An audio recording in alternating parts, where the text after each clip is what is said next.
এটা সময় আছিল য'ত মোবাইল মানে নকিয়া কিন্তু আপোনালোকৰ মনত এটা প্ৰশ্ন উঠে এই নকিয়া গ'ল ক'ত নকিয়া ধ্বংস হোৱাৰ মূল কাৰণ হৈছে তেওঁলোকৰ অহংকাৰ মানে কথাটো হ'ল যেতিয়া মানে গুগলে এন্ড্ৰইড লঞ্চ কৰিছিল তেতিয়া মানে নকিয়া কি কৰিলে এন্ড্ৰইডক প্ৰতিদ্বন্দিতা কৰিবলৈ তেওঁলোকে Symbian OS বনালে তাতেই হ'ল তেওঁলোকৰ ভুল কাৰণ স্যামসাঙৰ নিচিনা ইমান ডাঙৰ কোম্পানীয়ে এন্ড্ৰইডৰ লগত ফোন বনালে কিন্তু নকিয়াই তেওঁলোকৰ Symbian OSত ফোন বনালে কিন্তু মানুহে Symbian OS ইমান পছন্দ নকৰিলে তাৰ পিছত নকিয়াই মাইক্ৰসফটৰ লগত ডিল কৰি উইন্ডোজ ফোন বনাবলৈ আৰম্ভ কৰিলে প্ৰথমতে উইন্ডোজ ফোন চলিছিল যদিও লাহে লাহে মানে মানুহে উইন্ডোজ ফোন পছন্দ নকৰা হ'ল কাৰণ তেওঁলোকৰ স্লো এপছ লিমিটেড ফিচাৰ্ছ আৰু কোনো ধৰণৰ আপডেট নোপোৱাৰ ফলত মানুহে উইন্ডোজ ফোন কিনিবলৈ একেবাৰে বাদ দিলে আৰু যেতিয়া মানে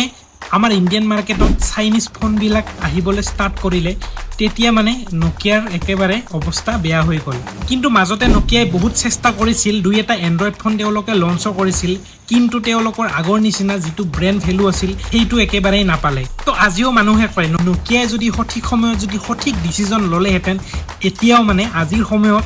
গোটেই গ্লোবেল মাৰ্কেটত নাম্বাৰ 1 ফোন কোম্পানী হিচাপে স্বীকৃতি পালহেঁতেন